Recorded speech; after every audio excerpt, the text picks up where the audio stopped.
Deep in the islands near Indonesia, between volcanoes and the Timor Sea, is a beautiful land with strong people.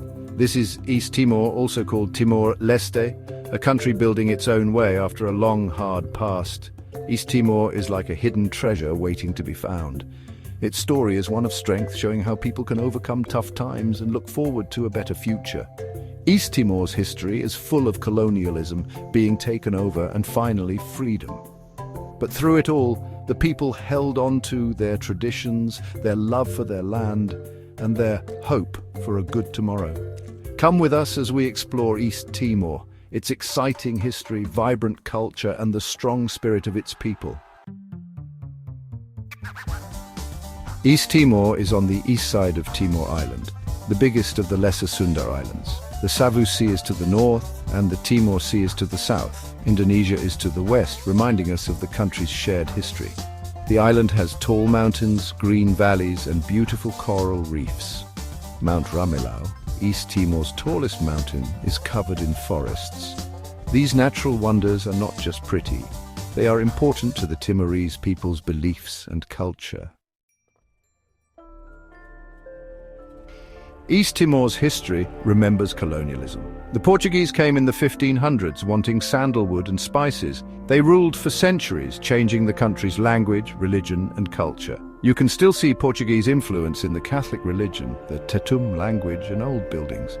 But things weren't always easy between the Portuguese and the Timorese people.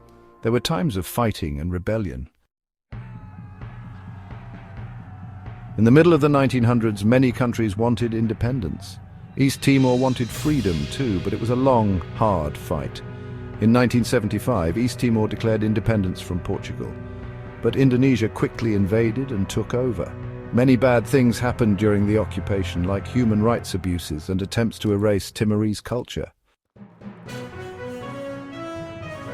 The Timorese people never gave up. Leaders like Xanana Gusmao helped the resistance movement grow, and the world started paying attention. After a vote in 1999, the people chose independence on May 20th, 2002. East Timor officially became the Democratic Republic of Timor-Leste. It was a very happy day, the result of years of struggle and sacrifice. After the fighting, East Timor is working to heal and rebuild. Keeping their culture is very important. Music and dance are a big part of Timorese life, showing joy, sadness, and everything in between. Traditional instruments like the babadok, a kind of drum, and the liku bitare, a bamboo flute, make the music for these celebrations. Timorese food mixes Southeast Asian and Portuguese flavors, showing the country's history.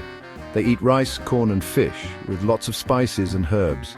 Ikan pepes is popular. It's fish cooked in turmeric, ginger, and chili, wrapped in banana leaves. Tapai is another favorite, a sweet and sour rice dish eaten as a snack or dessert. East Timor is a young country facing challenges like poverty, not enough jobs, and limited access to education and healthcare. But the people are strong and hopeful. The government is working on infrastructure, education, and healthcare to make things better for everyone. Tourism is also growing, showing the world East Timor's beauty and culture. East Timor's story is one of resilience, showing how people can overcome hard times. The past is still remembered, but there is hope for the future. As East Timor heals and rebuilds, it gives hope to others, showing that even in dark times, people can be strong. There will be challenges and opportunities, but the Timorese people are ready for whatever comes next.